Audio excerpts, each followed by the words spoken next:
Hello everyone, welcome to the दीक्षाशाला।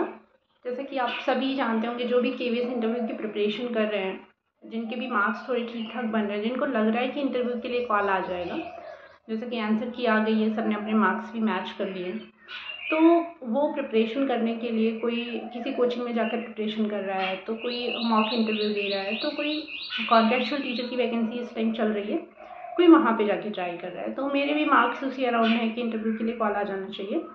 तो फिर मैंने भी सोचा कहीं मॉक देने से बेटर है कि मैं जाके कॉन्ट्रेक्चुअल टीचर का। तो मुझे सबसे ज़्यादा उस टाइम पे जब मुझे पता चला कि हाँ, इस टाइम कॉन्ट्रेक्चुअल टीचर की वैकेंसीज चल रही हैं, तो मुझे सबसे ज़्यादा जो भी वैकेंसीज दिखी वो लखनऊ में दिखी। तो मैं लखनऊ 20 को एक था केंद्रीय विद्यालय एएमसी, मैंने सारे क्वेश्चन नोट डाउन कर लिए थे क्योंकि मैंने कई जगह पे इंटरव्यू दिया।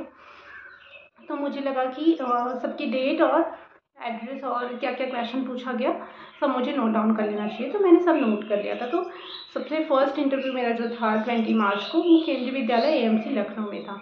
वहाँ पे 8 बजे के अराउंड उन्होंने बुलाया था, लेकिन बारिश हो रही थी, तो इसलिए इंटरव्यू का प्रोसेस स्टार्ट होते होते अप्रॉक्स 10 बज गए थे। 11 बजे तक लोग भी आ रहे थे, काफ़ी लोग 11 बजे तक भी आ रहे थे और उनको इंटरव्यू मिल जा रही थी। ऐसा कोई issue, hard and fast rule नहीं था कि नहीं 8 ही बजे आना है। लेकिन मुझे पता नहीं था, तो मैं ऑन टाइम पहुंच गई थी। बारिश भी हो रही थी, तो मुझे लगा कम लोग आएंगे, लेकिन ऐसा बारिश का कुछ खास असर दिखा नहीं। काफ़ी लोग आए थे, काफ़ी मतलब 200 to 250 लोग, 200 से 300 के अराउंड आए होंगे, क्योंकि काफ़ी लोग 11 बजे तक भी आ रहे थे। मेरा इंटरव्यू तो 11 बजे हो गया था, मैं बाहर आ गई थी।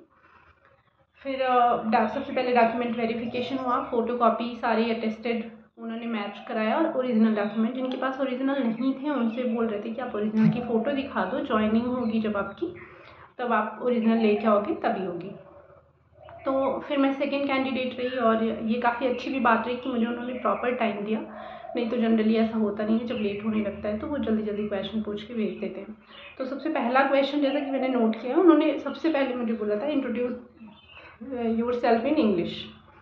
तो फिर मैंने इंग्लिश में अपना इंट्रोडक्शन दिया। तो जैसे ही इंट्रोडक्शन कंप्लीट नहीं हुआ, वैसे ही मैं तो इंग्लिश में ही प्रिपेयर करके गई थी, और उन्होंने मेंशन भी किया कि आपको इंग्लिश में ही इंटरव्यू देना है। तो मैंने इंग्लिश में इंट्रोडक्शन जैसे बोला, मैं ग्रेजुएशन में मैं बी फार्मा किया है मैंने। तो उन्होंने बोला कि why are you want to become a teacher after pharmacy. तो फिर ये जवाब तो मैं सोच के नहीं गई थी उस टाइम, क्योंकि फर्स्ट इंटरव्यू था, समझ नहीं आ रहा था क्या पढ़ूँ। फिर भी निपुण, FLN, NEP, ये सारे टॉपिक जो अभी थोड़ा ट्रेंडिंग में है, जो पूछा जा सकता है, न्यू एजुकेशन पॉलिसी वगैरह, ये सब पढ़ा। तो फिर उन्होंने बोला कि अच्छा फार्मेसी के बाद इसमें क्यों आई। तो फिर वहीं पे मेरे दिमाग में आई चीज़ें, तो मैंने वहीं पे बताया उनको कि after pharmacy I did the tuition for 2 months only. At that time I felt that I am very connected to children. तो मुझे लगता है कि बच्चे मुझसे, हाँ, फिर उन्होंने बोला आप हिंदी में बोलिए। तो मैंने उनको बताया कि जब मैं ट्यूशन पढ़ा रही थी, तो मुझे लगा मैं बच्चों से बहुत जल्दी कनेक्ट हो जाती हूँ और उनके साथ बहुत अच्छे से कोलैबोरेट कर पाती हूँ, और वो अपनी बात मेरे सामने बहुत आसानी से रख पाते हैं, मुझसे बहुत आसानी से घुल मिल जाते हैं। तो मुझे लगा कि मुझे ऐसा ही कोई प्रोफेशन चूज़ करना चाहिए जिसमें मैं भी खुश रहूँ और अपना 100% दे पाऊँ। तो उन्होंने बोला ठीक है, तो बताइए आप ट्यूशन में कौन से सब्जेक्ट पढ़ाती थी। तो ये भी तो मैंने नहीं सोचा था कि हाँ, ट्यूशन में क्या सब्जेक्ट पढ़ाती थी। तो मैंने बोला सारे सब्जेक्ट, फैमिली लेवल पे तो सारे सब्जेक्ट पढ़ाते हैं। तो मैंने बोला सब पढ़ा देती। बोले EVS के सारे चैप्टर्स के नाम बताओ। अब हर जगह NCERTs की बुक तो चलती नहीं है, और उनको NCERTs का ही चैप्टर नाम जानना था। तो फिर NCERTs तो मैंने एग्ज़ाम टाइम में पढ़ा ही था।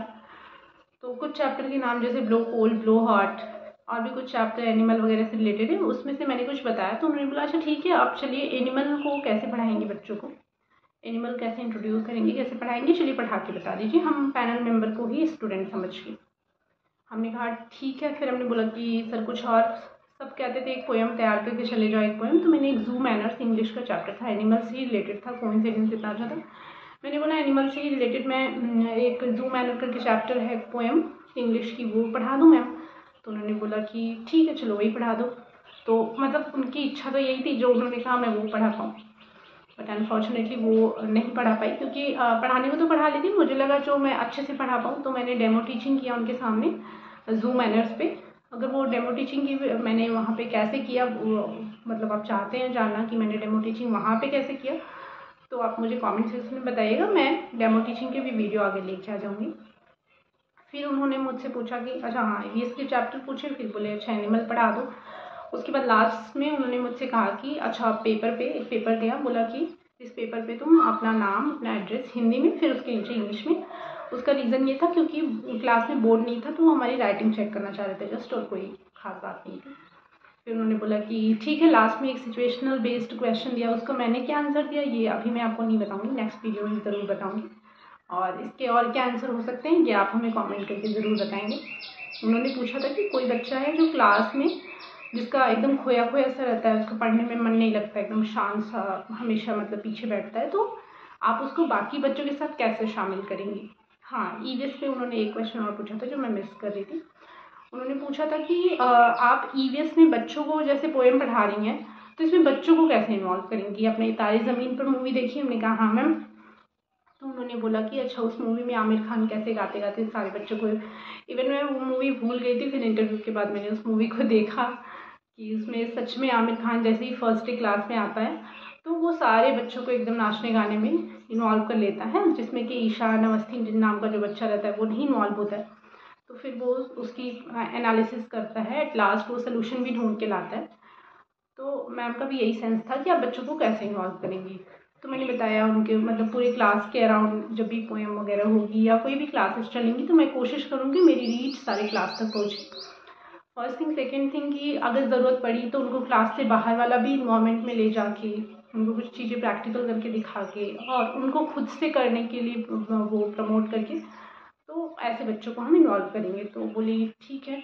फिर लास्ट के वही सिचुएशन बेस्ड क्वेश्चन कि बच्चे का मन नहीं लग रहा है तो आप कैसे करेंगे, वो उन्होंने पूछा। फिर बोला कि ठीक है अब आप जा सकती हैं। और मेरा भी तो फर्स्ट इंटरव्यू था लेकिन मैंने भी हिम्मत दिखा के उनसे थोड़ा पूछ ही लिया कि मैम मेरा इंटरव्यू कैसा रहा। कह रही है मतलब क्या, मतलब मुझे फीडबैक आप दे सकती हैं कि मेरा इंटरव्यू कैसा रहा, क्योंकि मेरे मतलब मार्क्स ठीक ठाक बन रहे परमानेंट वाले। तो ये पूछ के मुझे लगा मैंने गलती कर दी, अगर उन्हें जवाब देने भी होगी तो नहीं देंगे। उनको लग गया था कि हाँ मैं सिर्फ प्रैक्टिस के लिए आई हूँ। तो उन्होंने कहा बेटा ये कॉन्फिडेंशियल है, हम ये नहीं बता सकते। तो मैंने बोला थैंक यू मैम, और फिर मैं चली गई। नेक्स्ट इंटरव्यूज़ में कैसा क्वेश्चन पूछा गया और मेरा क्या रिस्पॉन्स रहा, अगर आप जानना चाहते हो तो ज़रूर कमेंट सेक्शन में बताएं। मैंने बाकी भी इंटरव्यू जो लखनऊ में चल रहे थे वो मैंने दिया। और इस क्वेश्चन का क्या आंसर होगा कि कोई बच्चा क्लास में बहुत शांत शांत बैठा हुआ है, सारे बच्चों के साथ इन्वॉल्व नहीं हो रहा है, तो आप उसको कैसे इन्वॉल्व करेंगे और उसके लिए क्या करेंगे। Thank you.